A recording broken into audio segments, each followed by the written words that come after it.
Welcome everybody to Defense Committee. I'd like to welcome Minister Sajjan, Deputy Minister John Forrester, Chief of Defense Staff Jonathan Vance, other military members and departmental officials to talk to us today about the new defense policy. I believe the Minister has 8 to 10 minutes worth of opening remarks. Then we'll proceed with formal questioning, and everyone will get a chance to ask the Minister questions and departmental officials about the new defense policy. Minister, you have the floor.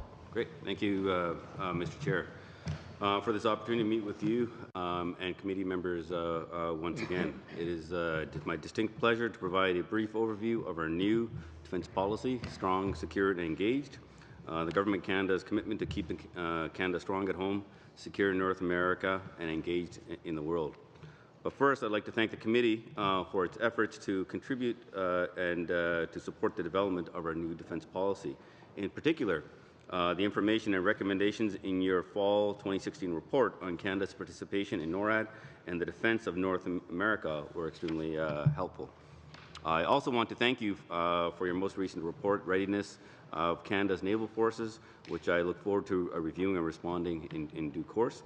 The parliamentary engagement of our new defence policy was part of our most comprehensive consultation exercise ever conducted on defence and security issues. And Canadians certainly had a lot to say, providing over 20,000 public submissions. Now, that does not include more than 4,700 participants who contributed comments online, or the many more who participated in 9 expert roundtable discussions held across the country. We also spoke with our allies and partners, many of whom had recently updated their own defence policies, who were able to share their experiences. I suspect we heard things similar to them during our respective consultations.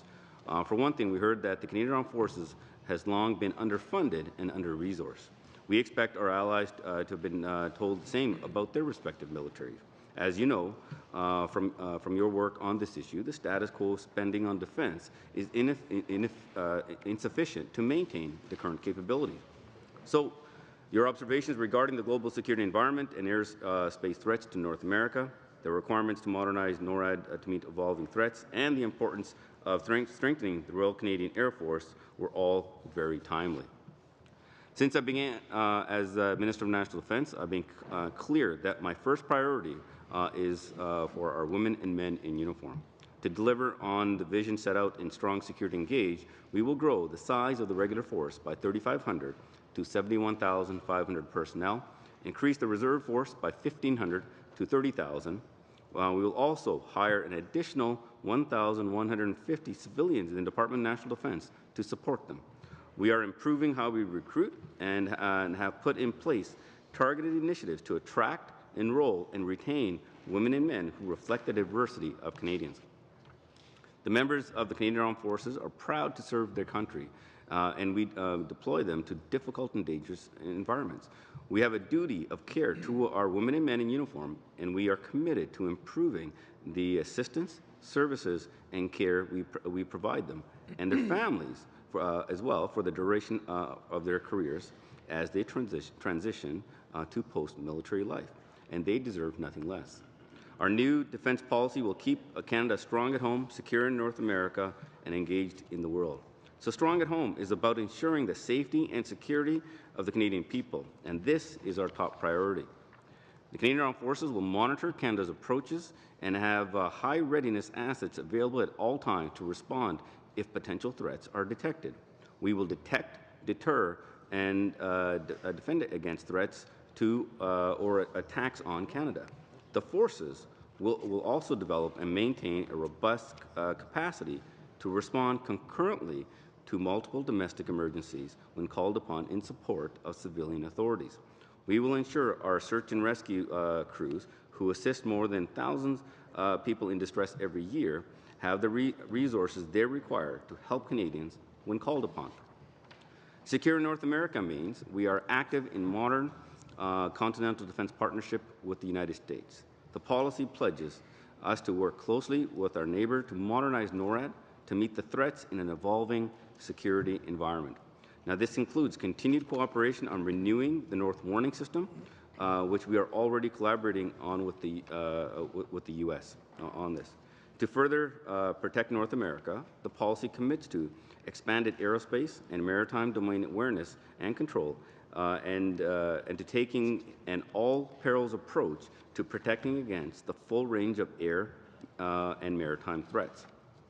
Engaging the world means that the Canadian Armed Forces is well equipped to contribute to a more stable, peaceful world. Because, as Minister Freeland noted when unveiling our new foreign policy priorities, it would not be in Canada's interest to leave world peace and stability to the great powers to settle among themselves. Our policy will prepare the Canadian Armed Forces to advance Canadian international security objectives, from conducting expeditionary operations to engaging in capacity building with partners, and to support our allies where our shared interests are at stake. At all times, Canadian engagement will be guided by the Canadian values of inclusion, compassion, accountable government, and respect for diversity and human rights. We will pursue leadership roles and will prioritize interoperability in planning and capability development to ensure seamless cooperation with allies and partners, particularly with NATO. We will be a responsible international actor, including through participation in United Nations peace operations. Now, key to achieving this is providing our people with the tools they need to get the job done. In your report, you identified an urgent need to move ahead with the recapitalization of the Royal Canadian Air Force. Our new policy outlines numerous projects that will result in greater air power. For example, we will acquire 88 advanced fighters to replace the CF-18 fleet through an open, fair, and transparent competition. This will help ensure Canada's long-term relevance in the future security environment and help us to meet our NORAD and NATO commitments simultaneously. But air power means more than just fighters, and we intend to provide the Air Force with the resources it needs to take on all assignments. Your report called for airlift capability essential to our ability to operate when and where we are needed. As such, the Globemaster and the Hercules fleet will be sustained, and our utility transports, the Twin Otters, will be overhauled and their life cycle extended until at least 2025. A replace project is also planned to ensure the ability of the Canadian Armed Forces to operate in the north over the long term. Canada's utility tactical transport helicopter provides tactical airlift to soldiers, rescue civilians in the high Arctic, and offers support during natural disasters. We will ensure its reliability through a platform life extension, in addition to planned modifications under the CH-146 optimized weapon system support contract, valued at $640 million over 10 years. We will also dedicate additional personnel to better leverage the exceptional information gathered by the sensor suite of the CP-140 Aurora and support capabilities like air-to-air refueling for the CC-150 Polaris, and we will eventually purchase new replacements as well. These capabilities will be critical to the success of the Royal Canadian Air Force for the many years to come. Our new policy is ambitious, however, it is the most rigorously costed defence policy in Canada's history. It is also backed up by a commitment to sufficient and long-term predictable funding. This policy increases the annual defence budget by more than 70%, from $18.9 billion to $32.7 billion by 2026-27. It also includes new defence funding of $62.3 billion over 20 years from today's budget. As I've stated previously, I do not believe defence spending as a percentage of GDP tells the whole story with regards to our actual contribution. And Canada has consistently shown that it is ready to step up when it matters. However, strong, secure, and engaged will see Canada reach 1.4% of GDP by 2024-25. Of that, almost a third will be spent on capital projects, which exceeds the NATO target by more than 60%. Whenever duty calls, Canada's military will have the means to take on the task, whether that involves enforcing our sovereignty, monitoring our approaches, supporting diplomacy, delivering humanitarian aid and disaster relief, enhancing capacity building, or strengthening global peace. And I'm very proud strong, secured, and engaged, and would be pleased to talk about any aspects of our new defense policy. So I welcome your questions. Thank you. Thank you very much, Minister. The Minister has agreed to stay for the 2 formal rounds of questioning, so everyone will get the questions that they've asked for. In order to keep everybody on track, if you see this paper, for people asking questions or answering, this means you got 30 seconds left. So if you could sum up within 30 seconds so I can move on to the next person looking for a question. I'm going to yield the floor to our first 7-minute question, and that's Mark Garrett to you the floor. Thank you very much, Chair. And Minister, thank you for taking the time to come and speak with us today, and I appreciate your comments thus far. I can tell you that representing a community with military presence being CFB Kingston, there is a lot of good discussion going around about the new defense policy review, and members of the community are excited to see how it rolls out. One of the topics that I wanted to discuss with you was specifically with respect to the fact that post-traumatic stress disorder is becoming more and more common, at least its willingness to be discussed. It's obviously something that has been affected our military personnel for forever, I guess you could say, but the fact that it's being discussed more now and people are willing to talk about those particular struggles that they're having is becoming more and more predominant in discussions about health as it relates to our men and women in uniform. Can you elaborate on some of the initiatives that will help focus specifically on those that are suffering with PTSD? First of all, I would like to say is that this defense policy focuses on our members, to making sure that we invest early from the time that they enroll, to making sure that we look at providing the investments and the tools necessary so we can prevent and build resilience, so that whether it's for mental or physical support that's needed. And that's a real core emphasis of this policy, to invest early, to build that resilience. But in case they are injured and it's needed, to making sure that we'll be working very closely with Veterans Affairs on this. We have the transition group that's going to be newly created, to making sure that we also look after our members, to making sure that they have all the supports necessary. Chief, do you want to add anything further to that? PTSD? Thanks, Minister. Yeah, it's a matter of significant concern for us, obviously, that anybody that's injured needs to be cared for. And you're right, it's becoming more prevalent in terms of discussion, which is a good thing. It's important that mental health in general is something that people can talk about, and that we first and foremost eliminate barriers to discussion and barriers to care. So that's job one. And we're doing that through a variety of ways, by talking about it, by encouraging people to talk about it. The Surgeon General has been very clear, as have I, that mental health is something that you can recover from, deal with, get better from, manage in your life, and still have a successful career. There are some cases, just like physical cases, where you are debilitated to a point where you may not be able to serve, but you still, as the Minister says, need to be able to go through an effective transition, and that's one of the reasons for that transition group.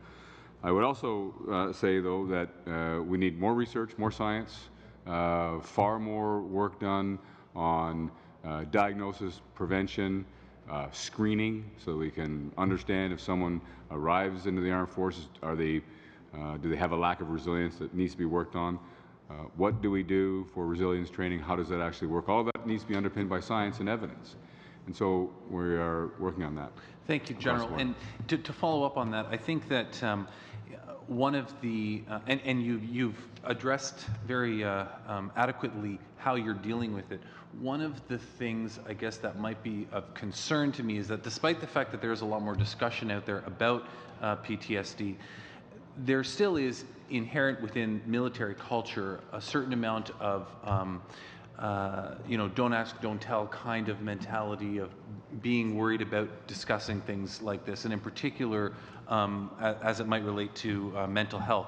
Would you say that there are adequate measures in place that encourage people to come forward to talk about these particular health issues that they might be encountering?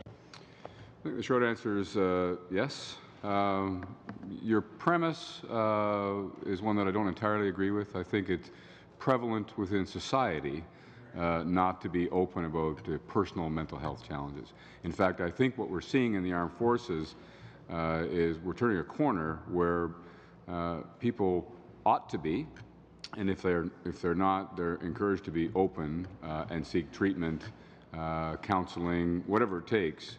And at the front end, I think we're one of the organizations in the country that will take the notion of resilience training, life skills, and deliver that formally and professionally so that people can withstand the rigors of military service. The fact is that it is absolutely correct to characterize the military the way you just did in the way we were. We've come from there. We want to move forward from that point. We will be dogged, I suspect, by a history that maybe wasn't as careful and paying attention to this. But we are now, and people need to know that. And that said, we still need the science to do better. We still need to be able to treat people, and we need to value individuals and recognize that people recover and manage with mental health challenges. Thank you. And that's what I was getting at, that the changes are happening and that things are different now, and I'm really glad to hear you confirm that. Minister, just going back to another aspect of the Defence Policy Review, I noticed that there was, if I read it correctly, more than $6 million annually that will be going towards military resource centers across the country. That's right.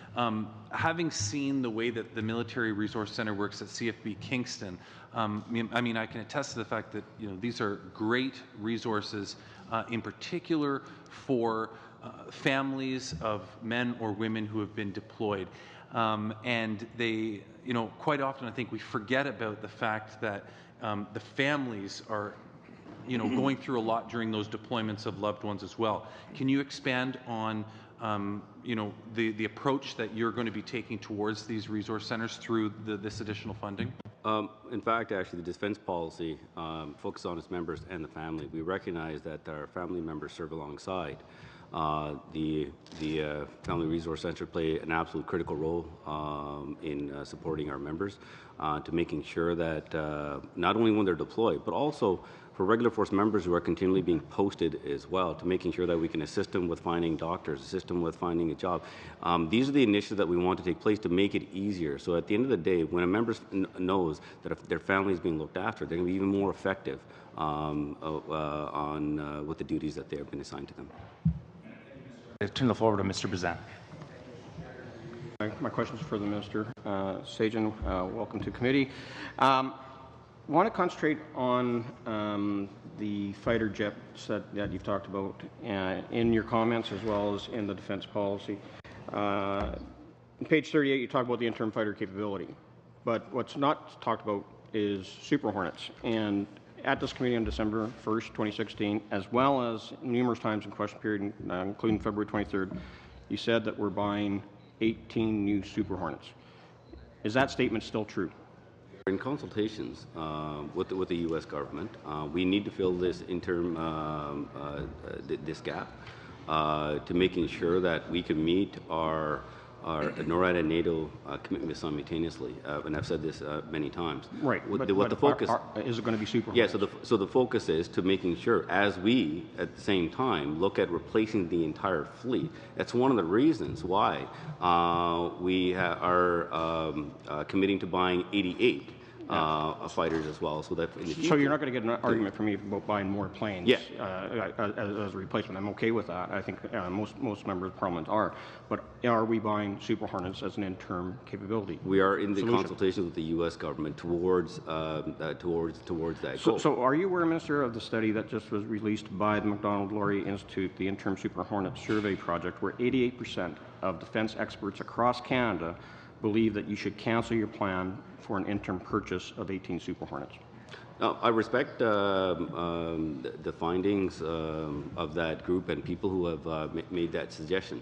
But we as a government think it's unacceptable that we as a government are not resourcing our Air Force to making sure that they live up to those commitments. For us, we want to make sure that not only we want to replace the entire fleet with the competition, invest into the legacy fleet, but we want to make sure that we actually have, in the interim, all the full capabilities. So for us, we want to spend the appropriate resources for the Air Force so they can start filling that. So the defense experts, in this report, emphasized that this was a politicized decision of an alleged capability gap. One person even said in the report that it was politically created for political purposes. One expert said if there was a true capability gap, that the government would now be threatening to cancel the deal over Boeing's trade dispute with Bombardier. So which is more important here, the trade dispute or actually getting the right planes for our troops? Well, first of all, it would be a different story if we weren't not going to be replacing the entire fleet with the full competition. So we are doing just that. One of the things, the additional things, is to making sure that we have full confidence that we can transition into our permanent fleet, that investing in an interim capability is important. So respect their findings, but we want to go above and beyond that to making sure we have the full confidence to be able to meet those obligations. So Minister, at CANSEC, you stated that Boeing is no longer a trusted partner. Why? One of the things is we disagree with the Department of Commerce when it comes to the decision, the process that they have taken. Minister of Foreign Affairs is currently reviewing this. Our government believes that protecting our jobs also is important. So we're going through a process now, and we'll shortly know what the findings are. But we are committed to making sure that we fill this capability. So if they're no longer a trusted partner, why would you be pursuing the Super Hornet? Sorry? If they're no longer a trusted partner, why would we be buying Super Hornets from them? Well, right now, when it comes to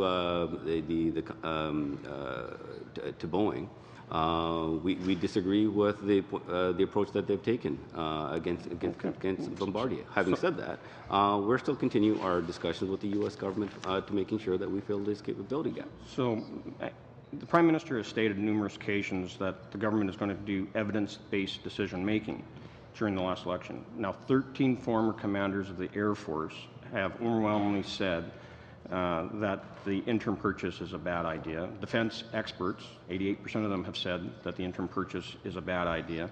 So is that enough evidence for you that this is ill-advised decision to do the interim purchase and that you should just go immediately to the competition and replace our fighter jets? Yeah, I respect the service of the previous commanders. We are going to be launching a full competition to replace the entire fleet. Also, we find that 65 was unacceptable for that. But my military advice comes from the Chief of Defense Staff, and I'd like to have him also weigh into this as well. Thanks, Minister. Well, I can't speak to the opinions of those who are defense experts, but I'm one too. I understand that, but and I was talking about Air Force. And I got 100,000 of them. And what I would tell you is that that, as the minister has said, the option for the Super Hornet is still open. They're a bad partner now. Maybe they can become a good partner again. I'd like to state on the record, though, to make it very plain to you and to the chair, the capability gap, the problem around the capability gap is a function of the fact that inherent in the defense policy is a commitment to being able to conduct our operations globally against the emerging threats that we face. It is inconceivable. I appreciate that, General, but I've only got so much time. Yeah, I know, but you've asked the question, and Mr. Chair, I think I deserve to answer the question. Well, I've got one more question I want to get to the minister on. I'm going to run out of time if I and I appreciate perhaps one of our members can pick up the question, but it is Mr. Verzan's time, and I'd like him to, he's able to use this time. Thank you, Mr. Chair. Now, Minister, if you look at what other states, other countries are doing in their recent procurement of replacing their tactical fighters, none of them are taking 5 years to do this competition. If you look right now, Denmark is doing theirs in 2 years. Belgium aims to complete theirs right now in 18 months. And just earlier this week, Finland started their F-18 replacement program, and they plan to have their first deliveries in 2021 and the entire fleet replaced by 2025, which coincidentally is the same time that our life extension on our CF-18s run out. So why wouldn't the government want to go immediately to an open competition to replace all of our jets and buy the 88 that you've said that you need in your book? As I said, as soon as the defense policy was launched, we're going to be starting work on this. In fact, we have our officials at the Paris Air Show moving ahead with this as we speak. Sir, and I'm going to turn the floor over to Mr. Garrison. You have the floor. Thank you very much, Mr. Chair, and thank you to the Minister for being here today. New Democrats were happy to see that the Defence Review was set in the context of a foreign policy statement as well. But on both of these statements, I guess I have a question about resources. We saw there was no increase in the foreign aid budget or diplomacy budget. And while there are very large numbers kicked around on the military, most of those numbers are far down the road and they're for equipment purchases. So when you, in the review, talk about fixing defense funding, and I looked at the short term, what we see is that certainly the funding for the Canadian military, even under your proposed things, does not keep pace with the rate of inflation from where military spending was in 2012. And even if we start with 16-17, it'll barely keep pace with inflation over the next 4 years or up to and through the next election. So I guess my question really is, since the Canadian military is being asked to do more things, we're taking on the mission in Latvia, we have a potential peacekeeping mission, we've talked about several other training missions that Canada might be involved in. How can the Canadian military expect to keep up this pace of operations when they have no new real dollars in their operational budget this year I or respectfully next year? disagree. In fact, actually, there was an increase in the budget of 3% of over $600 million. If you look on 3% is the rate of inflation. If you look on page 43, and also my previous statements, I've stated that even 3% was not enough. That's why we were investing significantly in addition to that, of $62.3 billion over the next 20 years. And the investment's actually starting now. There's additional investment to come. And on page 43, it actually shows and outlines an increase of the defense spending. Actually, Deputy Minister, you want to go to the details of that? Yeah, sure. With respect to the money, there's $62 billion in new money over and above planned increases, which included the 3% the Minister referred to. So even starting this year, there's $600 million coming on top of what was already planned in the defense budget. In the first 5 years, there's $6 billion in new cash. So where is that $600 million? In the supplemental estimate? It will, yeah. Okay, it will come this fall in the subs. In the subs. Yeah. And okay, that's good news, but it hasn't been anywhere in any of the stuff that's been presented to us. Well, because the policy came after the budget and after main estimate. So the normal process is we would come to committee in the subs to request the additional funding. But just one last point, as I said, there's $6 billion over the first 5 years. Defense, you need to ramp that up at a moderate, reasonable pace. There's no point in putting huge amounts in the first year if you're not going to be able to ramp up the capability, hire the staff, recruit more military members. So there is a planned schedule of implementation that's behind those numbers. Well, I guess with respect, if we're having supplemental estimates sometime in the fall, then it's going to be quite a while before this money gets out the door. One of the other things that's in the Defence Review, it talks about what I would call providing a Canadian military that reflects the Canadian population. And I applaud the government for its goals. But we had the Auditor General say last fall that they couldn't find any evidence of very specific plans to reach those targets, whether it's women in the military or Aboriginal people or visible minorities. And we asked you in the estimates debate if you would table those policies, and you said when they were fully developed. Now today, you said in your opening statement, we have put in place targeted initiatives to attract, enroll, and retain women and men who reflect the diversity of Canadians. What are those targeted initiatives, and will you table those with this committee so we can see that their initiatives actually exist and that there's resources behind them? We got the chief answer to the question, but for the Canadian Armed Forces to be able to recruit and attract and retain, they require the resources given to them, and the defense policy now provides that solid commitment to the Canadian Armed Forces, the predictable, sustainable funding to be able to do this. Chief, you want to add to that? Thanks, Minister. And perhaps when I'm done, I can give a little bit of time to the Chief of Military Personnel, General Lamar, who's here. We have a number of initiatives, as the Minister has said. Most of them are done under my orders in terms of direction and intent. So the policy states out the policy intent, and we are in the process and will continue to be in the process of drafting plans. So, for example, Operation Honor is an initiative to alter the culture of the armed forces so that it is recognized the requirement to create conditions that women in the armed forces, whether they're in or interested in joining us, would find welcoming and inclusive. That's an initiative. My direction to increase the recruiting of women by 1% per year has been done. We are now recruiting more women annually, and the numbers are up this year. We've got more diversity in recruiting right now this year. So this is direction to my chief of military personnel to do things. Other things, targeted early recruitment into the Royal Military College, so that early spotting of good candidates, we go out and we make them early offers, like other great universities do. Chuck, anything else you want to add? We do. Yes, we do. Those in the existing budget or those in the subs we're waiting for in the fall? We have sufficient resources now to do the plans, and as the subs come and the new money comes, we will be increasing recruiting to grow the size of the force.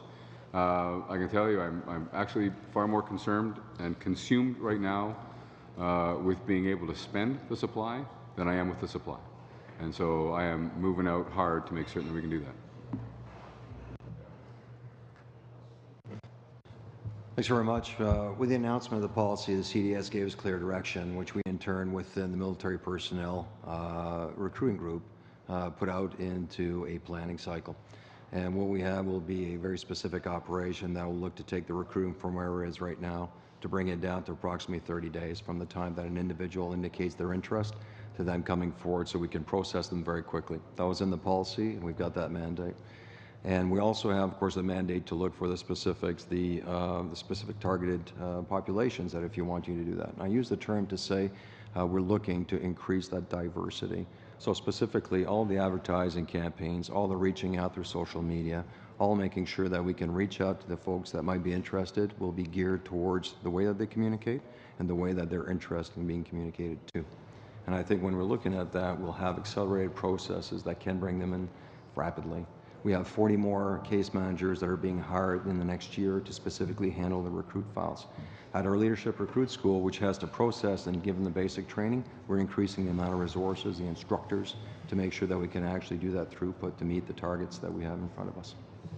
And that's your time, Mr. Garrison. I'm going to yield the floor to Mr. Fisher. 7 minutes. Thank you very much, Mr. Chair, and thank you, Minister, for being here. Always appreciate your feedback on our questions, and congratulations on releasing the DPR. Operational stress injuries, mental health issues, post-traumatic stress disorder, they've emerged as a scourge upon members of our Canadian Armed Forces, and very importantly, their families. And I appreciate the fact that the DPR speaks to that, because that's something that seems to have slipped down in between the cushions of a coach, for years. We haven't focused on the fact that how these issues really do affect families as well. Our men and women who have served have sacrificed so much in defense of this country that I feel it's important that we do everything to provide them with the appropriate care. Now, Mr. Garrison touched on this, but in my riding, this is a huge, huge issue. I've hosted 2 mental health town halls in Dartmouth Cole Harbour with plans to do a series more. They're very, very well attended, very well. The responses that we get of suggestions are very thoughtful. The feedback that we get is very, although it's very concerned, it's very hopeful. And Mr. Garrison talked about the fact that people are now talking about this more. I think this is, imperative on us to encourage that, and I'm glad to hear General Vance say that they encourage that in the military. Can you update us on specifically what the new defense policy will do to provide care and support for our military members as far as mental health goes? Before I pass the details of the answer to the chief, this is one of the reasons we focused on the defense policy, and the main focus is on our personnel, is because town halls, online discussions, was focused on the number one thing is making sure that we look after our Canadian Armed Forces personnel. That was the number one ask of Canadians. And that's one of the reasons why we have focused the defense policy on this. But it also requires that we not just put the money into place, but making sure we have enough members as well. Because with all the commitments that we ask of our members to making sure that we actually have enough personnel, hence the reason why we're growing the force as well, focusing on other initiatives that looks after the members' families, whether it's on base or for posting. But for the details, I'll pass it over to the Chief. Thank you, Minister. Specifically, we're going to grow the size of the medical branch. So there is more care, first-line care for people on bases, on deployment, have more of a capacity to treat people forward. That's the best place to deal with the beginning of a mental health challenge, is forward, as well as taking care of them at home. As importantly, investing in the mental health and or mental health care through the process of transition out of the armed forces. People leaving the armed forces in the past have gone through a bureaucratic process that is essentially designed to get you out and move you on. We need to professionalize that. I've spoken of it before, and so people will go through not only detailed health screenings, but to make certain that if there are residual mental health injuries that need to be dealt with, that is a hot handoff and that they're properly cared for. At the same time, we will have more room because the armed forces will grow, more room to retain people inside the armed forces for longer periods of time if they are in fact dealing with a long-term injury, so that there is a better chance that we'll be able to treat them, help them recover, and perhaps go back to duty inside the armed forces. At this juncture, our timelines to release someone on a permanent, what we call a permanent category, permanently disabled, need to change, so that if someone will take longer than what we've prescribed right now, but they will recover, well, then maybe we give them more time. We have a suicide prevention strategy. We have a mental health strategy we put in place. We're going to ensure that all that we do, including transition, deployment support, redeployment support, include the families, because family mental health is very important. There's going to be money assigned to great research through the Status of Women grants into family violence and gender-based violence.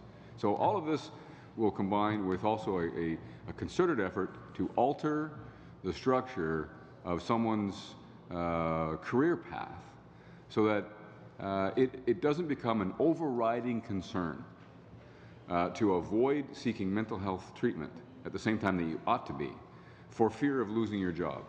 There's no question about it, sir, that if you cannot be a productive member of the armed forces, then at some point you have to part ways. But I think there can be a great deal more done over a longer period of time to ensure that that is actually true, and that there are ways, which we intend to use, to retain people so that they can serve. All of that, I think, will help relieve people of the inordinate stress that goes on. But if I may say one final thing, we need to work on resilience. We want people that can handle the rigors of military duty. Military duty is hard. It's hard for a reason. It's because we're put in challenging arenas. And they must be able to handle the rigors and the stress of military operations.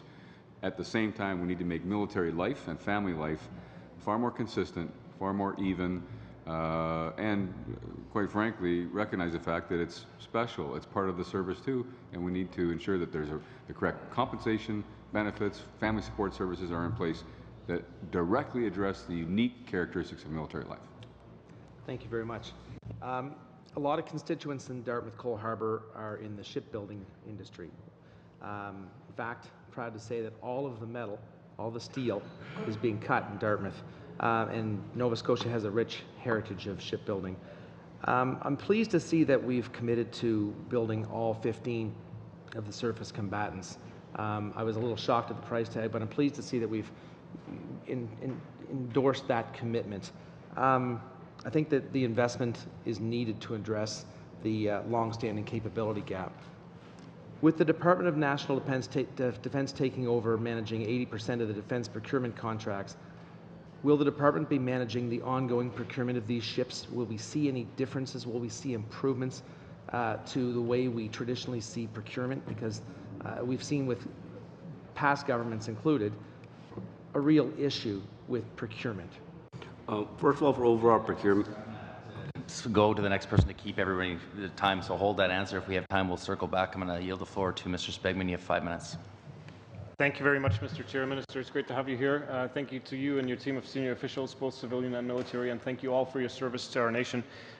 Minister, you've touched on elements of the vision that's driving the defence policy review, and I wanted to ask you if you could just take a moment to summarize your thoughts. What's the vision behind this document that you've put forward? The overall vision, as I stated, is the number one focus is always making sure that we invest in the Canadian Armed Forces, our number one capability, and those are our members, to making sure that their care, we have the right size of the force. Within the overall policy, the reason why we named it Strong, Secure and Engaged is because Canadians expected us during the consultations to have all the right resources and be strong at home, whether it's supporting on domestic operations or our sovereignty and having all those right capabilities, and that's one of the reasons focuses there.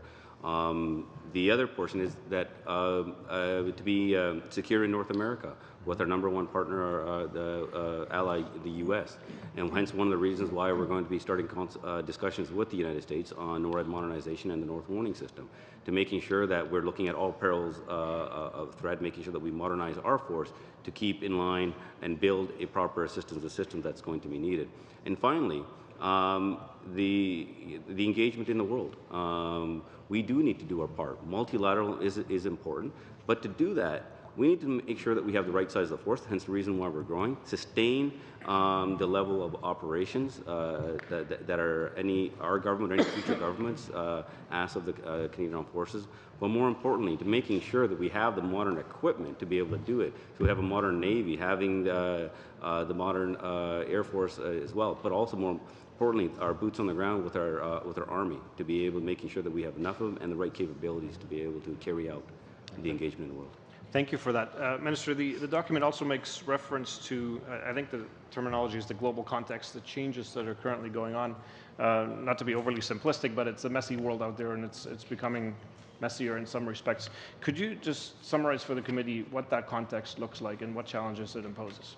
I think the security context out there, I mean, that's one of the things that we started with was to understand the threat that's out there, speaking with our closest allies on this, to making sure that we had a Canadian Armed Forces that were well supported and well resourced for the full-on conventional warfighting fight, but at the same time being resourced and so that they can be able to adapt to the various threats that are out there. Hence one of the reasons why the support that we're providing with Operation Impact currently, our leadership role in NATO, and our eventual peace support operations of trying to reduce conflict. So basically making sure that the Canadian Armed Forces has the full range, full spectrum, full-on conventional operation to be able to do peace support operations. For us as a government to resource the Canadian Armed Forces so that the military leadership can make the right plans and give the right advice to government on that. And is it fair to say that in that context, the shift from interstate to intrastate conflict is a significant one that we have to be mindful of, but also have the equipment and expertise to tackle? Absolutely. I mean, I think the evolving threat that's out there, we have to be flexible enough and to be able to adapt to the changing environment. That's one of the reasons why we're actually having our innovation fund, $1.6 billion to invest over the next 20 years, to making sure that the Canadian Armed Forces are able to continually adapt to any future threats. Thank you very much. Minister, I wanted to ask you about the core capabilities. Again, you've touched on this in previous answers, but if you were to summarize the need to really focus on the core capabilities of our armed forces, what would your views be? Chief? The core capabilities are to be able to protect North America and its approaches, its airspace, and come to the aid of Canadians. So that's the first set. That's air, maritime surveillance and control, and land response. With a significant focus or changing focus onto the Arctic, presumably as well? Absolutely. The Arctic is a pathway over the pole, is a pathway of access to North America. But you're absolutely right to point that out in terms of the maritime domain and the increasing likelihood through climate change that will change. Then there's the capability the core capability to be able to move internally to Canada and externally to Canada to international operations. So our global capacity to project military power. And then finally, it's the range, the suite of capabilities required in the modern day to be able to sustain oneself, sustain military forces, and conduct the missions that they need to do. So when it all boils down to it, it's people at the core. Core capability of the armed forces are professionally trained people that can use the equipment that they're given in all of those different domains, use it effectively at home, North America, or in the world. And I'm going to have to cut it off there. Mr. Paulus, you have the floor. Thanks. Merci, Monsieur le Président. Monsieur le Ministre, Thank you, Chair. Thank you, Minister. The first impression I got of the DPR was quite positive. I'm not going to say it's not good. The content is interesting. There are numerous conservative recommendations here. We appreciate that. However, the issue is that for our troops, I believe this document is just going to be left to gather dust. We're talking about a major budget.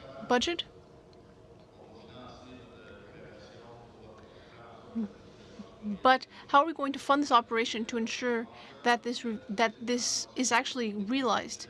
The Minister of Finance said when he tabled the budget that we had enough money for the Canadian Armed Forces. Now here we have this DPR that requires a financial commitment. You say here that it is fully funded. Can you confirm that that money is really earmarked for the next 10 years? Or if not, where are you going to get it from?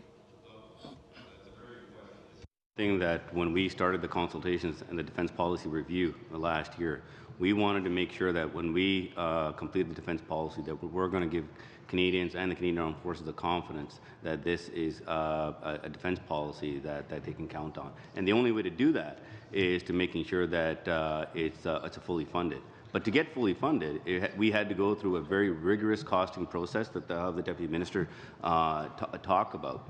And also, the Finance Minister, when he announced the budget, he had talked about that our government's commitment to the Canadian Armed Forces will be outlined in the defence policy. And the funding that's fully funded is not 10 years. Actually, it's up to 20 years. And do you want to talk about the costing process? Sure. Thank you, Minister. So in doing the costing, we engaged external experts in the firm of Deloitte, who worked with their costing model. We had 29 personnel inside. We hired Deloitte, who did costing for the UK and for Australia's defence policy as well. So the projects were recosted by the finance team with Deloitte. We then had 5 external firms kind of look at the methodology and the process used and verified that they thought that was a good process. Now, there's still initial cost estimates. Those estimates will change over time, but Monsieur Forster, sans vouloir vous couper, I don't want to cut you off. I understand that the calculations to make a plan and numbers are complicated and have been done in a professional fashion. I agree. But from a policy point of view, how is the money going to be earmarked? How are we able to trust this? Because we have put this off till the 2019 elections. So I'm not talking about military operations. I know that there's goodwill for this on the military level. But on a policy level, can the Minister of Finance and the Prime Minister confirm that the money is going to be there? One of the reasons after doing the costing, this is how it's just to start to simplify it, is we did the costing to say what our plan is going to cost. Work with the Minister of Finance and to say, do we have the money in the fiscal framework? He says yes. And we then in Cabinet discussed it and fully approved and fully funded it for the next 20 years so that now the military has the plan for predictable and sustainable funding. And also just want to note here, that's one of the reasons why we outlined and spent a lot of time in the defense policy to talk about how it was costed and what the defense spending is going to look like, so that it's black and white, and our government, any future governments, can be held to account. J'espère seulement vous croire, Monsieur le ministre, parce que depuis un an et demi... I hope that's true, Minister, because there have been issues over the last year and a half. Now, next thing about the Navy, the Canadian Surface Combatant Project, the bid for tender has been modified 50 times up till now. Why?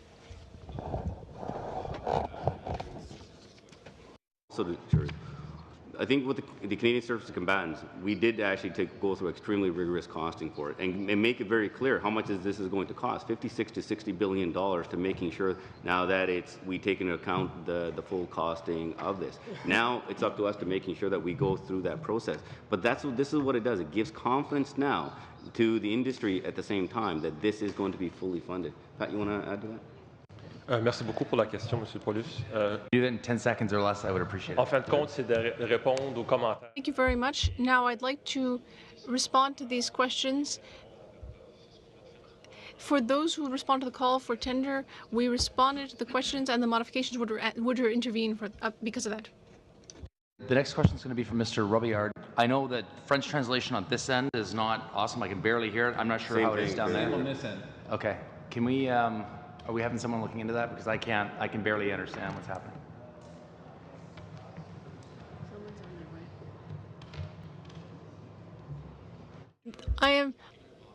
This is the English interpreter just testing.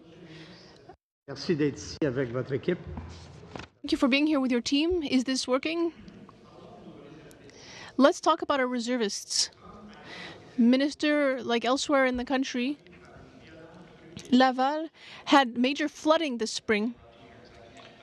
I'm going to switch to your speaking order, and I'll give the floor to Ms. Gallant. She'll ask a question in English, if that's okay, Good, and we'll get the technicians to work on the translation in the meantime. Mr. Gallant. Thank you, Mr. Chairman, and through you. I was somewhat encouraged to see that there is going to be a promise to add special forces to the personnel, but these people are needed today. People in CSOR are burning out already. They're overextended. So I'm asking you today to commit to when you're going to recruit and stand up these additional troops. Our commitment is right in there in the defense policy and shows the importance of not just all the three services, but our special forces as well.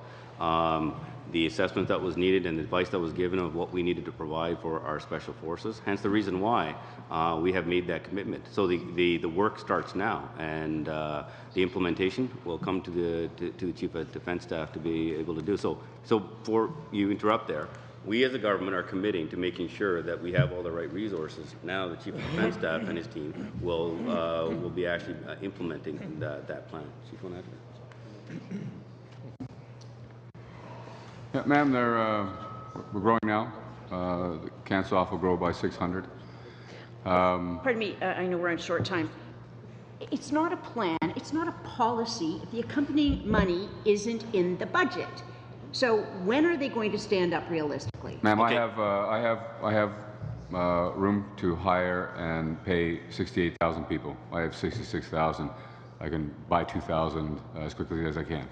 I have enough money to pay the people we need.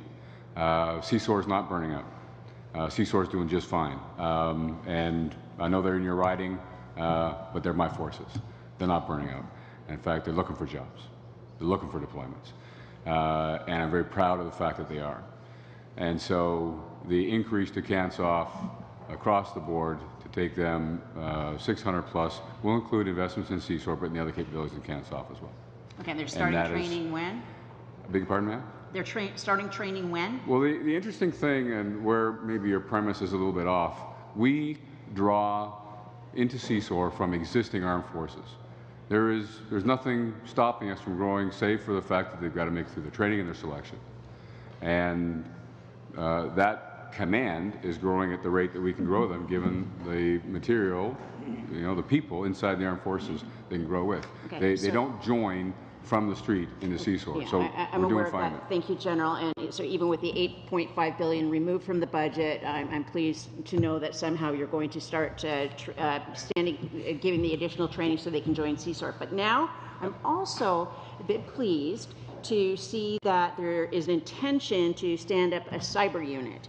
And as we've seen with the Phoenix system nightmare, the bureaucracy doesn't know how to state the specifications for even a software solution. So how do you expect to design a training plan when the people writing the specifications for the proposal don't even have the cybersecurity expertise themselves? We're going to have the Deputy Minister explain that, and especially the false premise you've made regarding the $8.5 billion. Do you want to clear that up?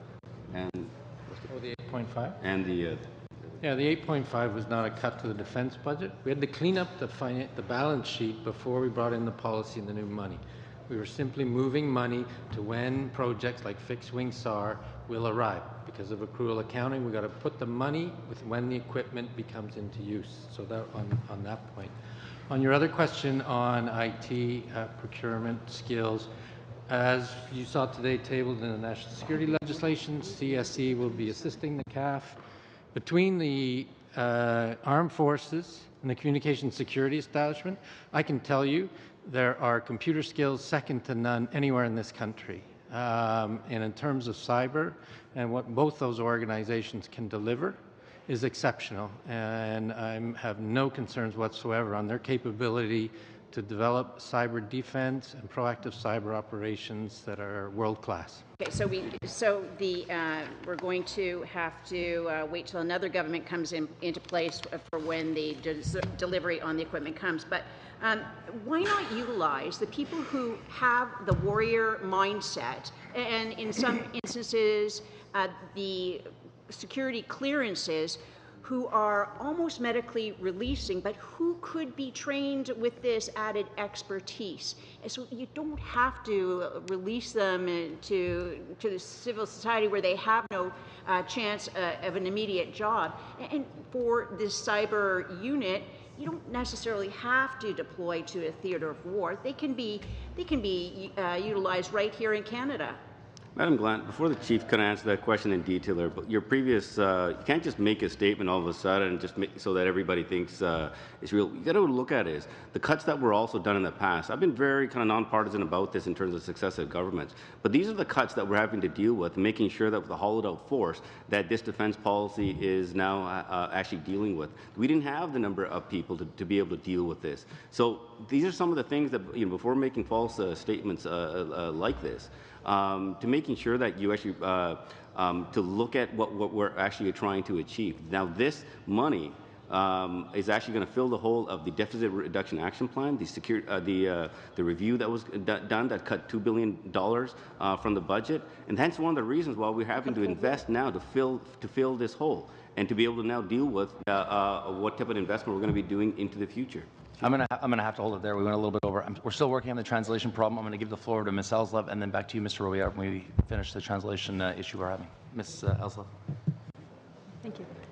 As a former Air Force officer and one who had the privilege of being involved in the 1994 white paper, I certainly can appreciate just how much work and effort went into this document, and I'd like to commend you and everyone in the forces and Department of National Defense who worked on it, because this is a very comprehensive and impressive document. So thank you very much. My riding is very concerned about defense and security and was involved in the town hall in advance of the defense policy review. And just 2 weeks ago, we had a town hall on NATO. And one of the things that came up in that town hall was a concern for, obviously, our commitment to the alliance and, in particular, the Arctic. So I was very excited to see on page 80 that we have committed to conduct joint exercises with Arctic allies and partners and support the strengthening of situational awareness and information sharing in the Arctic, including with NATO.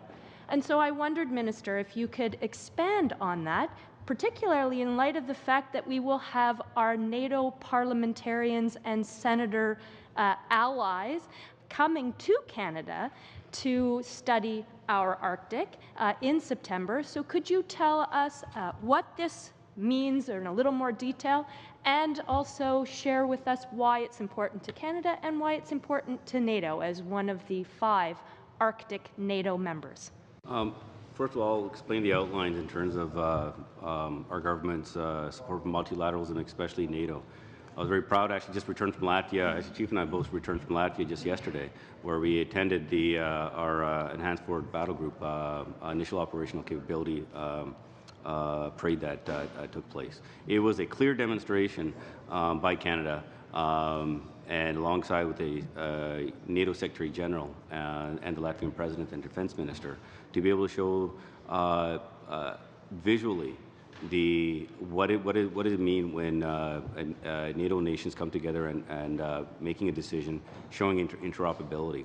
But as you know, NATO does provide a tremendous capability and against Russian aggression. And at the same time, as we look at the North and our Arctic sovereignty, we will be looking at NORAD modernization as working with NATO as well. Chief, want to add anything there?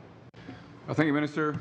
Thanks for working on the 94 white paper. I had to implement that one, and so it's good that we've come kind of full circle here. I'll be very brief in that it is getting increasingly difficult to separate, because of the transnational, transregional threats we face, to separate NATO and European Northern Defense and NORAD and Arctic Defense. I'm not saying for a minute that we're going to be militarizing with NATO forces in the Arctic, but it is inconceivable to imagine a large conventional conflagration in mainland Europe or Northern Europe without there being some impact on Canadian airspace, in fact, indeed, a threat to Canadian airspace through NORAD.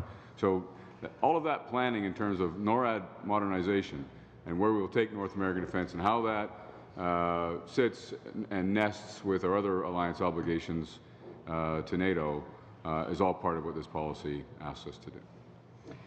Fantastic, and I'm sure that when our NATO parliamentarians come to Canada in the fall, they'll be very excited to hear more about that. I also wanted to highlight some of, as the Minister did, but perhaps you could give us a little more information on our role in the expeditionary force, the enhanced forward presence in Latvia. And again, why does it matter to Canada that we're there as a NATO ally, and why is it important to NATO? I'll give when it comes to, as Mr. Freeland outlined in her foreign policy priorities speech there, multilateral is important. NATO, we play a key role. We were one of the founding members. With NATO, it allows us to send a very strong strategic message to the Russian aggression, while at the same time allowing us to keep the dialogue open. But we can't just say it in words. We need to demonstrate it on the ground. This is the clear demonstration. The EFP battle group is one portion that clearly demonstrates that a political decision being made, being able to give that direction to our militaries, and then be able to do the planning and then be able to show that execution on that ground. That's what NATO is about, and we demonstrated that very well yesterday. There, and I think we got the translation sorted out. So, Mr. Royer, the floor is yours. Thank you, Chair. This is the English channel. Let's talk about our reservists, Minister. We know that Laval was a victim of significant flooding this spring. I saw on the ground the work of our troops, and I saw their exemplary sense of responsibility. In return, Minister, could you tell us what the new defense policy will do to support our reservists? I'm very, very excited about working with the Chief on this and the plan that we have for the reserves. Reserves play a critical role. One, as we all know, have that direct connection with our community. They literally are the face of the community. But they also provide a very important critical role, just demonstrated with the floods in Quebec. Approximately 800 personnel of the task force was made up of reserves. But we need to make sure that they're properly resourced. We grow the size of the force to the right numbers, making sure that they're also create that relevance. So some of the things that we're looking at is making sure that they have that right training, the right equipment to do so, but also looking at the new domains. we're going to be looking at potential cyber capabilities because we have some great expertise within the reserves, and we want to utilize that. And there's tremendous expertise out there. How are we going to look at using this expertise for overseas? And General Vance had some significant plans for the reserves. You want to touch upon that? Well, thanks, Minister. Yeah, I was very proud of the response by both regular and reserve to the floods. In effect, anytime there's something that happens in Canada. Very critical in the policy is achieving a posture of full-time capability through part-time service. We want to put more into the reserves where the reserves are delivering every day for Canadians, not just being ready to deliver, but actually involved in operations. Cyber, as the Minister mentioned, very important. Intelligence. We'll have UAVs to fly. And then there's also that latent response of young, fit men and women who their job may be on a radio, but in the dead of night they can get called out to move sandbags around. That is one of the powerful virtues of a military force that is, polyvalent, that not only can you do your specific skill that you've been tasked to do, but you can do other things. That's particularly important when it comes to protecting Canadians and coming to their aid. Finally, there are some very specific things that we put in the reserves that will have a domestic consequence. Heavy and light urban search and rescue, the capacity to respond to major disasters, major challenges with natural disasters will be embedded. Thank you, sir. J'aimerais vous parler de recrutement, Monsieur le Ministre. I'd like to discuss recruitment, Minister. For the reserves, as for the regular troops, the recruitment process in the past could be long and discouraging to enroll in the military. We want to have good candidates, and we really don't want them to be discouraged by administrative delays. Could you tell us how the DPR will improve the recruitment process for our forces? Recruitment process. You want to outline it? All right, thanks, Minister. In the reserves, we've reduced recruiting down to 2 parade nights. It takes about it's less than a month. In the regular force, I've directed military personnel to bring it down to about 30 days, if at all possible. Here's the problem, and it's not a simple thing as just doing bureaucracy faster. We have to ensure that we do adequate screening for mental health, to ensure that we don't hire someone in the armed forces that we're going to hurt further by their service in the armed forces because they've got a latent condition. We've got to make certain that we do the security clearances. We've got to make certain that we don't run into a situation where people who are into the forces too fast and incapable of service. So it's a balance. You are right that it has been in the past too bureaucratic and slow, but we still have to stay faithful to the idea of security screening and to health screening. And on the security side, we do not want to be in a position where we hire someone into the armed forces who bears any resemblance to someone who would at some point be disloyal to Canada and the armed forces and therefore cause us a problem. So. I have to end it there. Mr. Garrison, you'll get the last 3 minutes with the Minister. Thanks very much, Mr. Chair. I want to say I'm pleased to hear there are going to be supplemental estimates, and at the time we'll ask more about whether that gets added to the base. It looks like it does, and that would be a good thing for the military. I want to go back to talking about diversity and recruiting and retention a little bit where I left off. One of the things that we saw at the end of the last government was the recruiting budgets had been cut, and a lot of times the smaller recruiting centers in rural and remote areas were closed, and some of the mobile recruiting centers that used to visit northern areas and reserves were cut back. And so I'm just looking for encouragement here that there's been funds to restore those rural and remote and Aboriginal recruiting efforts. The importance of having that increased diversity, there is no give you full confidence in terms of the direction that we want that we're going. We want to have greater increased awareness with our Indigenous community and being able to recruit. There are a lot of programs actually within the Canadian Armed Forces that they're doing tremendous work. We need to also make sure that from those rural communities, some of the reserve units can be supported as well. So it is that fine balance. But one thing I can assure you that this defense policy and has all the right resources to making sure that we invest in the recruitment and the retention of a diverse force. In terms of retention, we had some unfortunate cases that have come forward in the media, especially with women who are quite often, when relationships break up, the ones who become the caregivers and the single parent with kids.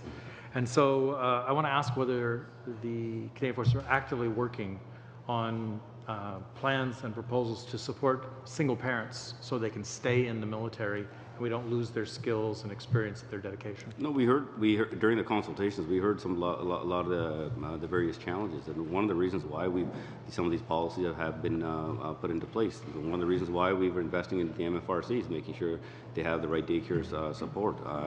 Even during the as a rollout, we're being still during the town halls hearing that great advice.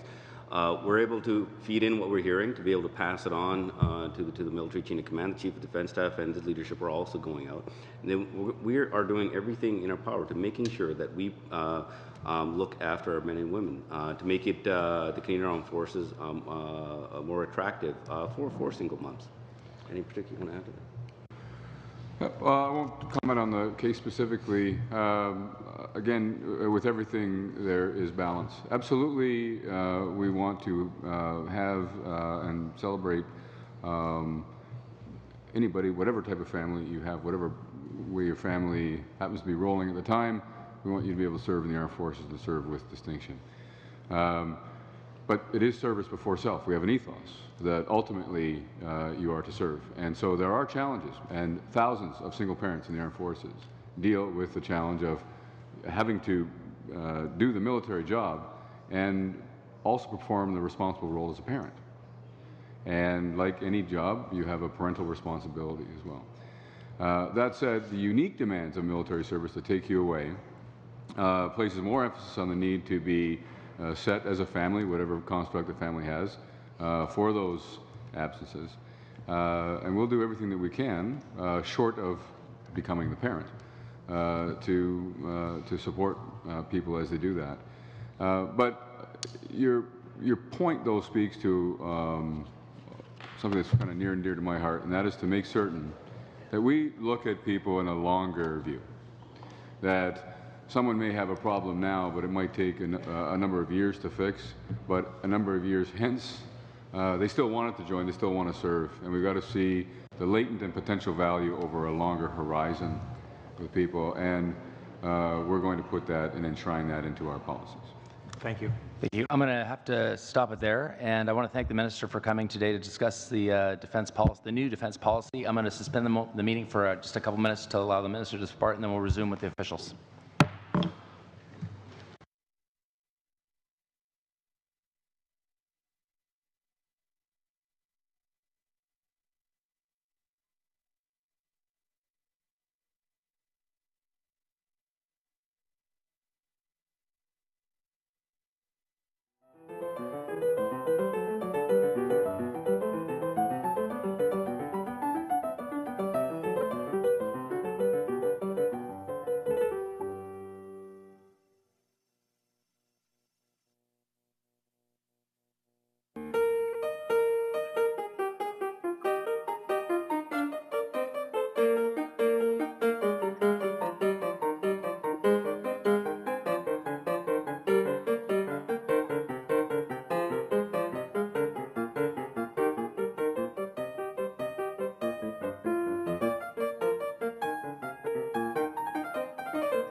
Okay, welcome back to everybody. We have about 23 minutes left, and what I'd like to do is I'll divvy up the time initially at 5-minute blocks, so I'll go to each party for 5 minutes. So I'll give the Liberals 5, then the Conservatives 5, and then Mr. Garrison 5 minutes, and then we'll see where we're at. The floor is yours, Mr. Spegman. Mr. Chair, thank you very much. General Vance, I wanted to give you the opportunity to circle back to earlier testimony. You were in the process of answering a question that had to do with the capability gap, and you were cut off because of time constraints. I would like to ask you, for the benefit of the committee, if you could finish your thoughts on that issue. Okay, thank you. Picking up on the question about NATO and NORAD defense, I think the capability gap is about the 88 planes, being able to have an 88 plane output. Closing that ability to have an 88 plane output in the safest, best way possible with the capability that we can rely on. Ministers answered that question about the interim fleet. I want to make it absolutely clear, because you're hearing it now from the Chief of Defence Staff. This is me. This is my advice, that the capability gap exists in terms of the numbers of aircraft we have, because it is inconceivable that we would be in a major kinetic conflagration on mainland Europe using air power without there being any concomitant threat to North American airspace. And therefore, it is not the policy of the Government of Canada, and was certainly my advice to the Government of Canada, that we must be able to have the mission-ready aircraft necessary to defend Canadian airspace and NATO airspace simultaneously should either one or both arrive. And again, there is no Chief of Defence that I know of that would, and certainly I don't believe, that we would be in a shooting war in Europe and not have our own airspace threatened. With that, you need to be able to do both. We have commitments to do both. You need mission-ready aircraft. You need them all the time. You do the math on what their maintenance rate, deep maintenance and daily maintenance rates are. You do the math and you get to 88. That is the number, that is the capability gap that is being discussed. That is the number of aircraft that we need, and that is why, to be able to defend both in NATO and North America at the same time. The pathway to get there is often what's described, and the interim aircraft fleet is a pathway to get there, as is the final competition for 88 aircraft. To make certain that we have the aircraft we need to fill that. So I think it is important now, and it's been spoken of lots. You're hearing it from the Chief of Defence Staff. My advice. And unfortunately, based on timing and when committee appearances occurred with the commander of the RCAF, my advice and the policy of the Government of Canada changed after that first committee appearance. It is no longer relevant or valid. That first committee appearance by the commander of the RCAF, because at that time he was dealing with a different policy. He has a new policy. Be able to do NORAD and NATO simultaneously, because simultaneous threat is what we're dealing with now. Thank you. General, thank you very much. For the benefit of the Canadian public, and the committee's heard testimony on this issue over the course of its studies, but for the benefit of the Canadian public, you talked about airframes and the number of 80. Being a very important factor. How important is what's in those aircraft?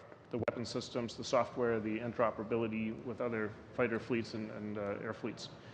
It's 88 aircraft. Yep. And so what the aircraft is, what it consists of, is a function of a statement of operational requirement. That's what I'm responsible for. I'm responsible to ultimately sign off to the minister. Here's what the military needs in the threat horizon, the time, and the likely scope of use of our aircraft. And the RCF is the expertise that puts it together. That drives what the onboard systems must be.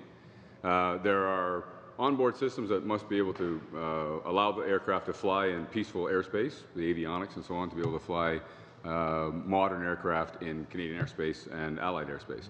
And then there's the military applied capability that must be able to defend itself in the air, be able to defend airspace, be able to survive, and be able to conduct offensive operations should we have to fight to get to Europe, for example. All of it counts, but it's all in the SOR, and industry builds their planes to be able to do that.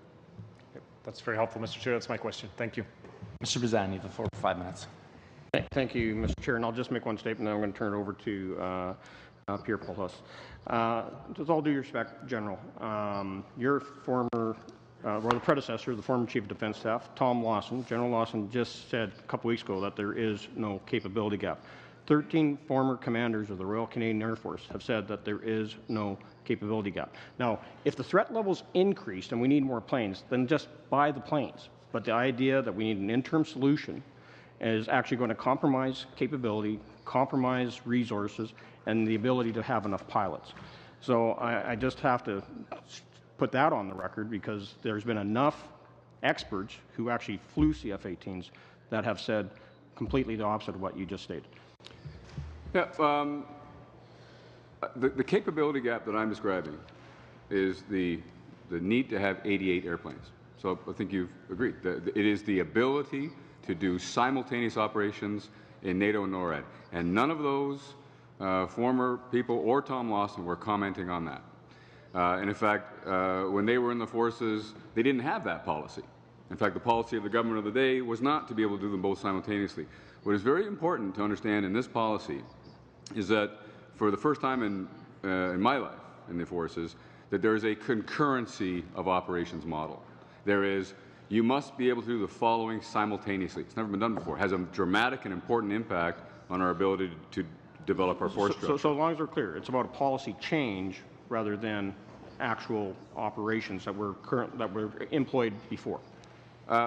No, the policy change is a result of what our allies and what we face in the world. And I would challenge anybody, yourself included, to paint me a world. I'm challenging you. To paint me a world where we would be in a shooting war in Europe and we'd be all safe at home here in North America. It won't exist. Threats are transregional. But in that situation, 88 planes isn't even enough if we're into. I beg your pardon? 88 planes won't even be enough if we're into a full. 88 planes is better than 65. No. I'll turn it over to Mr. Paulos. Merci, Monsieur le Président. Mon général. Thank you, Chair. In general, I'd like to talk about submarines. If I understand correctly, we want to keep our old submarines and use $2.5 billion to modernize them. Is that indeed the case? Yes. What does modernize mean? I know that in Windsor, there's new electronic equipment, surveillance equipment. Are you going to change that? What are you going to do with this $2.5 billion? We'll answer that question, but suffice to say that any modernization effort is going to be designed to ensure that the platform is able to function in the threat environment that we intend to use it in. So it's going to involve all the systems of the submarines to ensure that we can defend the underwater approaches to Canada in combination with underwater RPSs, remotely piloted systems, as well as project offshore. I think Monsieur Finn va expliquer. Mais ça va. Je vais aller plus loin. I'd like to go a little further in that direction. The Senate Defense Committee recommended acquiring 12 new submarines. Our Defense Committee recently tabled a report, tabled last week, and we also recommended buying new submarines. Is there a reason that in the DPR, the Navy did not wish to purchase new submarines? And instead of putting billions of dollars into old submarines, which are already out of date? We need to see the defense policy as not a wish list. It is the equipment necessary to do the job that the Government of Canada has given us. So we consider the 4 submarines with the additional anti-submarine and water column defense mechanisms that we'll have sufficient to do the job that the Government of Canada has asked us to do in terms of maritime domain. Si je peux ajouter, c'est, je pense, le commentaire de dire que. And I'd just like to add about the comment that they're out of date. Well, I would say that they're very capable submarines that constantly show that they work in operations. And when it comes to maintenance and spare parts, we have had problems. That's why we want to modernize. And part of that modernization is ensuring that we have equipment that's newer and easier to maintain and get spare parts for. but these are very capable submarines, and whenever they're used in operations or exercises, they show amazing capacity.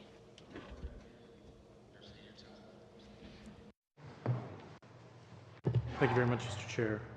I guess I'm very pleased to see the commitment to the subs, given the riding I represent, and any modernization, of course, is likely to take place there. So, but I also think it's an important part of Canada's ability to play a role in the world stage.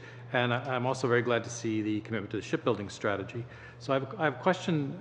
What it says in the shipbuilding strategy is that we will get what's called an defense investment plan in 2018. So is that going to then lay out the parameters for procurement? And will that include a plan to centralize more of the procurement in D&D? Thank you. So the plan right now is will increase the delegation of authority from public services to defense. And that will take care of about 80% of the defense procurement contracts, which are actually $5 million or less. That will leave then, and we'll manage those.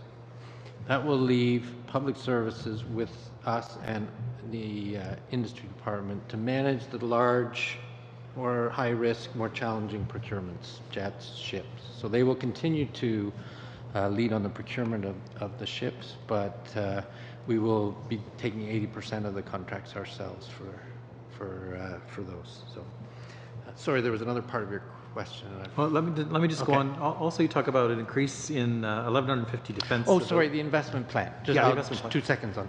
So yes, our intent for the first time, we will publish our investment plan. Normally, that's something we take to Treasury Board. They approve it, and nobody ever sees it. So, in the interest of transparency, there's 2 things in this policy. One, we are going to publish regular public report cards on major procurements. What was our intended schedule? How are we doing against those? And so you can hold all of us to account. And 2, the investment plan, it lays out for the next 5 years what it is we're planning to buy. We'll have cost ranges and timelines in there, and it's updated every 3 years. So the next one we will publish next year for the first time ever. So I certainly do welcome those changes. I think they'll be quite important. In the defense review, you talk about increasing defense civilians by 1,150, I think it is. There's been a lot of concern that I have heard about increasing privatization of maintenance functions to private companies rather than maintaining those skills within DND or within the Canadian Forces. So I guess my question, it looks good to me to see more defense civilians. How does that relate to those privatization trends that have been taking place? So the civilians that we'll be hiring will be direct support to the Canadian Armed Forces. We'll certainly be putting them into areas like intelligence, cyber, more into procurement. We'll continue to use a mix of our own people and private industry on maintenance and support. And Pat, you might want to add just a bit to that. Thank you for the question. Yes, in fact, and of course very familiar with the fleet maintenance facilities and have a lot of discussion with them. What we're trying to do with the fleet maintenance facilities and other places is make sure that they are focused on our most capable assets. So submarines, frigates, and therefore take the less complex things. A lot of what we're doing around sustainment is bundling contracts that are going to industry. It is not any effort to reduce the number of public servants who are either Army, Navy, Air Force, Special Forces working on maintenance otherwise, but to make sure that they're focused on our most capable assets where we really need the expertise on those key military assets. We don't see a shrinking of the fleet maintenance facilities at all, but they will be doing sort of the higher value, more complicated, technologically advanced work. I think that's good news both for the workers, but also just maintenance of the skills and the capability. I mean, my concern with the privatization has always been that we lose the capabilities, and then the next time there's time to bid, somebody's bidding on something else, and those skills walk away from us. So I think it's good news to hear that you're going to try and focus the fleet maintenance at the high end and keep those high-end skills we need to keep in particular in my case, keep the Navy running. About 30 seconds, if you. Okay. Given the time we have left, and the will, I saw some people signaling that they wanted more time or more questions. I'm going to give three more questions at 2 minutes each. So just be careful when you're asking your question; you don't burn up all the time. And again, this just means you got to wrap it up pretty quick. Mr. Robillard, you have the floor. Général, J'ai posé une question similaire au Premier ministre. Well, I asked a similar question to the Prime Minister on the 7th of June at question period, and I hope today you will be able to elaborate more about the same topic. We know that the government has announced the new defense policy. It is our duty to support our women and men in the Canadian Armed Forces. Can you inform us of the details of this new defense policy with regard specifically to the measures aiming to support our families?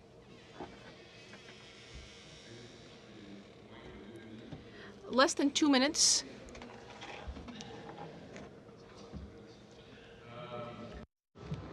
I think I'll describe this very generally and give you some specifics. What we need to do is make the family experience in the armed forces more consistent and even across the country. Families deal with different housing markets, different tax rates, different cost of living in different parts of the country. And so we have to look at that. We have to make certain that the family experience for education, doctors, services to families becomes more consistent and more even. There's different ways to do that. We're going to look at all of those different ways.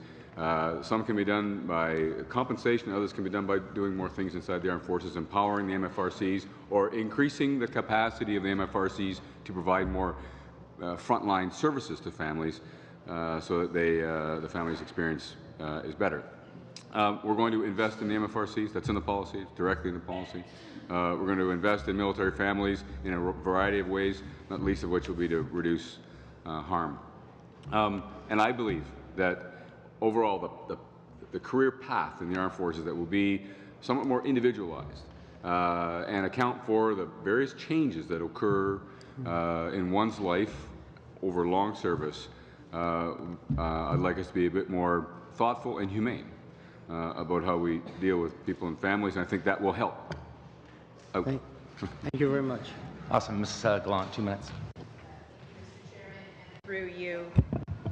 Now, both the defense plan and the foreign affairs announcement were mute on the UN mission that has been discussed. Where are our troops being sent on a UN mission?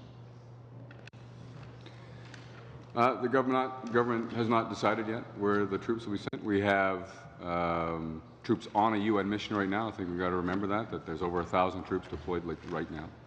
So there's no specific training that you're giving right now for a mission? A big pardon, ma'am? What are they training for, UN-wise?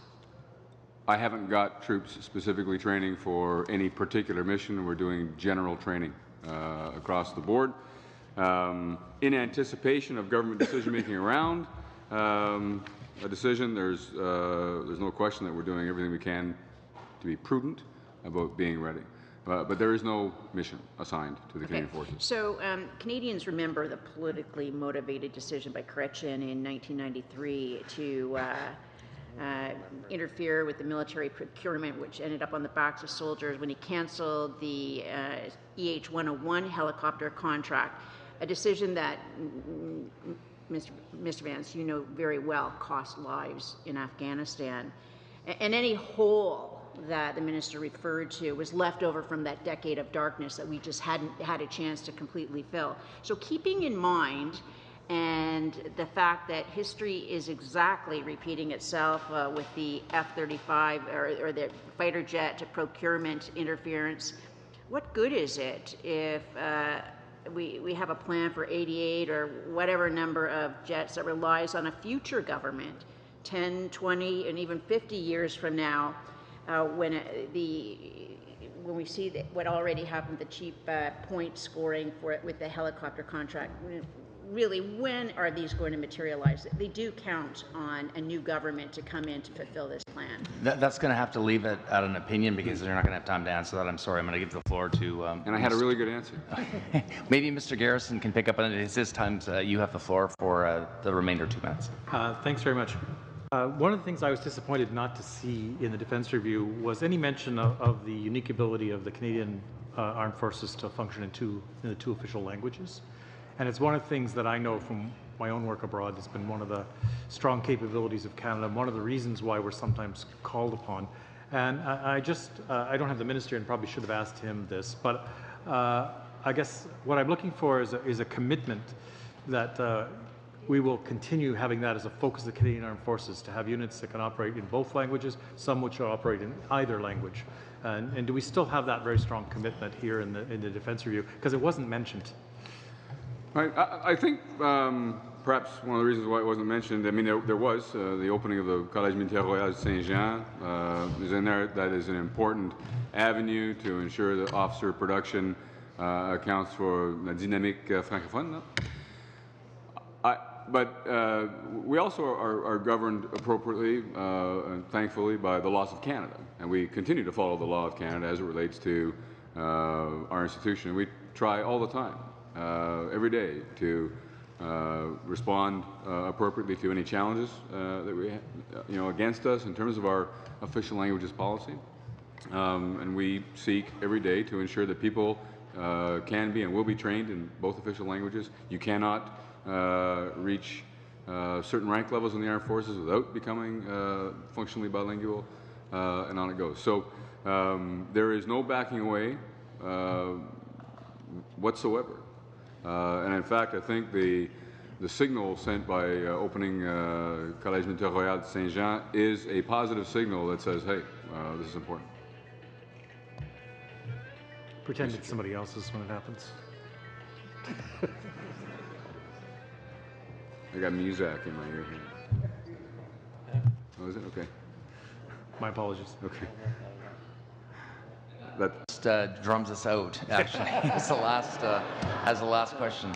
I want to thank gentlemen, thank you for coming today to talk to us about the new defense policy. I'm sure we will see you shortly in the coming months with SUPs as they're brought forward. Thank you very much.